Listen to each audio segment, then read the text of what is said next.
Hi guys, 18dap here and welcome to this video, something a little bit different for the channel, but something that we have done previously on the channel as well. So if you are a long serving subscriber, you will have seen stuff like this before.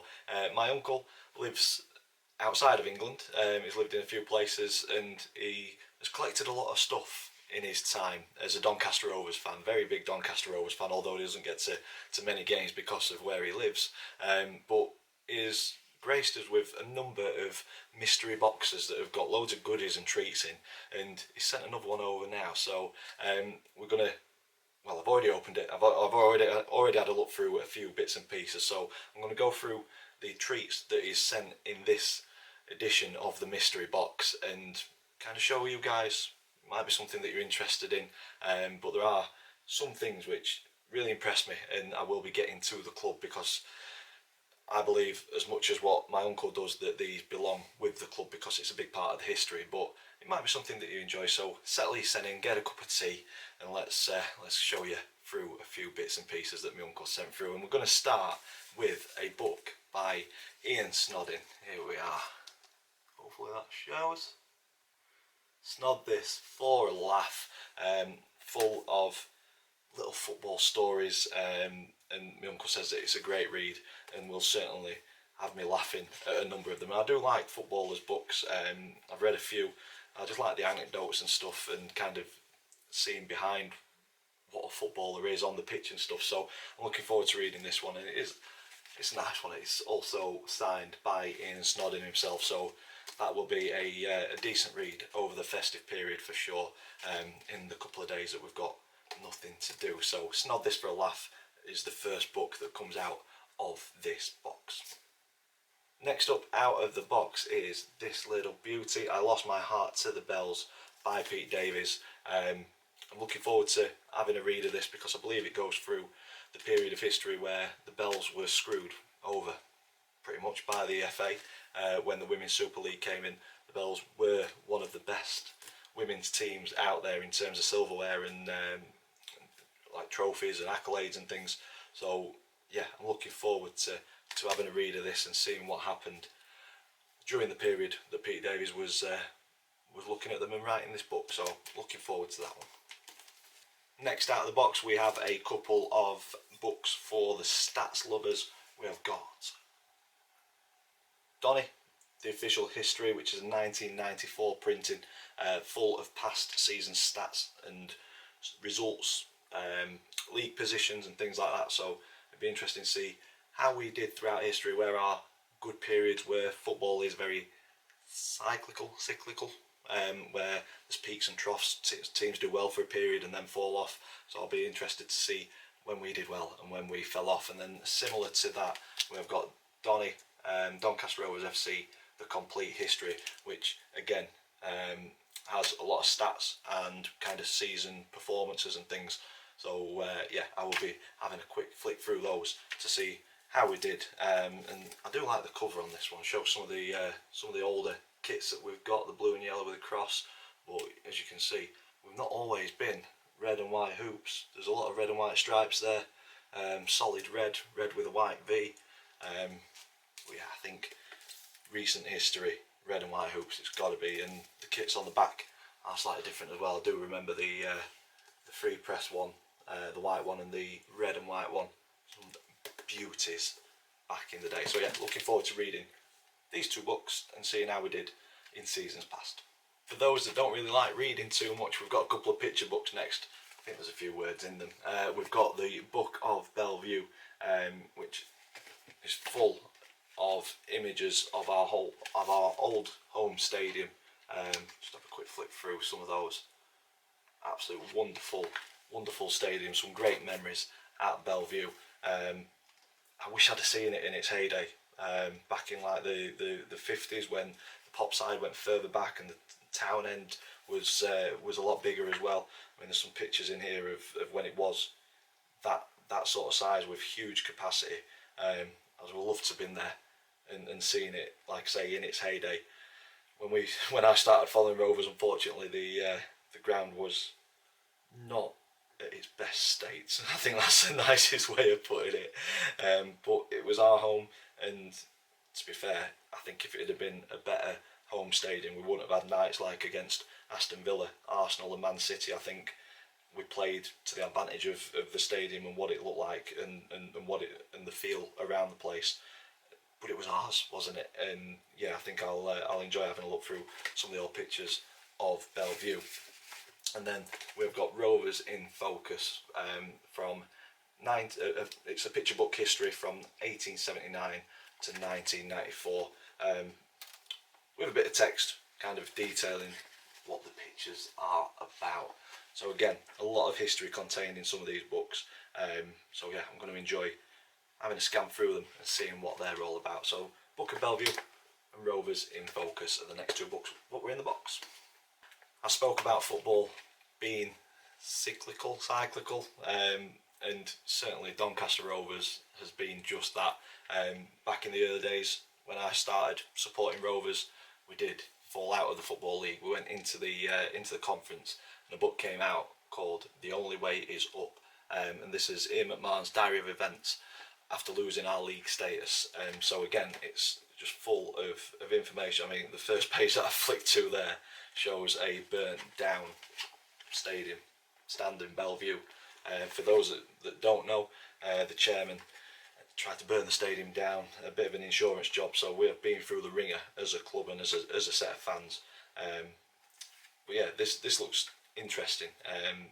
It's going through kind of every major event, major day, like it says on it's a diary of events, so every single day is pretty much covered throughout the season. So I was only young at the time, so yeah, it'll kind of bring it all back and probably bring it into a little bit more focus for me. Kind of remember it vaguely. I was only kind of 9, 10 at the time, so yeah, a read through that will kind of probably make me appreciate what we've currently got as Donny Rovers fans. So yeah, I'm looking forward to reading The Only Way Is Up. And remaining with the history theme, the final book in the box is 100 Greats, Doncaster Rovers Football Club. So this just goes through. I'll open it at just a random page. We've got a couple of players' images here. So on that page we have got John James Hazelden, central defender from 68 to 74. Bit of information about him, stats, and then kind of a couple of paragraphs about who he was, what he was like as a player, and obviously 100 greats. There's going to be 100 players in here to have a look at, and yeah, it's going to be interesting to kind of see some of the ex-players, how many appearances they've made. Like I say, we've had some poor teams, we've had some very good teams in our history, so there'll be names in here that do jump out. There's Peter Kitchen, Alec Jeffreys in here as well. So yeah, 100 greats from Doncaster Rovers, and on the front cover, none other than Dave Penny, a fantastic manager. Fell in love with Donny Rovers while he was there, so yeah, looking forward to that one as well. So that's the books done. Next up are the match day programmes, or programmes from games or commemorative games, but we're going to start with Leyton Orient against Doncaster Rovers. That was for our first game back in the Football League, August 9th 2003, and accompanying that we have got Doncaster Rovers versus Carlisle, the final home game in the 03-04 season, where we won promotion. And then accompanying those we have got the Rover, a commemorative title winning edition of the magazine, loads of pictures in there from a fantastic season, first season back in the Football League, won the League 2 title, back into League 1, good memories. So I'm going to enjoy reading through that one and having a look at the team that we had back in the day. Let's have a look. Andy Warrington, Simon Marples, Tim Ryan, Dave Morley, John Doolan, Mark Albrighton, Francis Tierney, Greg Blundell, Adebayo, Akin Fenwa, Adriano Rigoglio, so Jamie Patterson, John McGrath, obviously Jay McGrath, John's son, is now at the club, fantastic defender, Barry Richardson, Big Leo Fortune West, Robert Gill, JJ Melligan, Chris Beach, Jamie Price, Ricky Ravenhill, Paul Green, Michael McIndo, John Maloney, Steve Foster, Rob O'Brien, Steve Burton, Chris Brown, Dave Mulligan and Adam Collins. Some fantastic players in there, a great squad which fully deserved promotion that year. Back to the historical theme, and we have got fantastic programme here. 2,500 games, league game commemorative programme. Certainly something for the archives. Let's have a look. Some of the players that you may recognise. Some of the older fans. I'll get them on the screen there. We've got Dennis Peacock, Billy Russell, Steve Lister, Ian Snodding, John Philibben, Glenn Humphreys, John Buckley, Ray Deans, Colin Douglas. Still see him wandering around Arthorpe.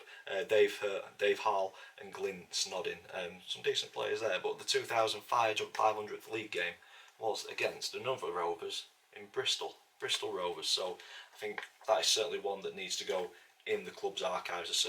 Certainly a bit of history there for the Rovers. And continuing with that theme, we have got a programme from 1955 against Rotherham United, and it was the Sheffield County Cup semi-final.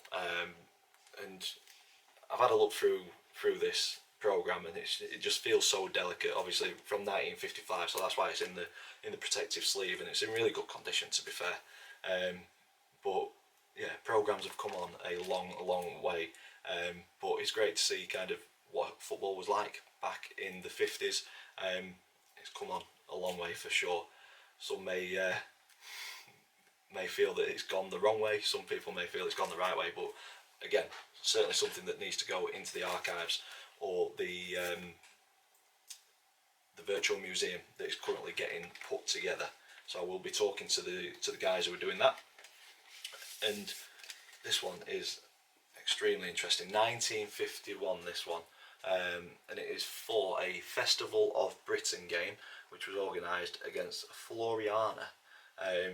So I believe these are a team. Let me just check. So just had a look, and I believe Floriana are a team from Malta. And the Festival of Britain was a festival which focused on science, arts and sports in the hope of raising spirits after the Second World War. So yeah, great piece of history once again, that certainly should be with the club.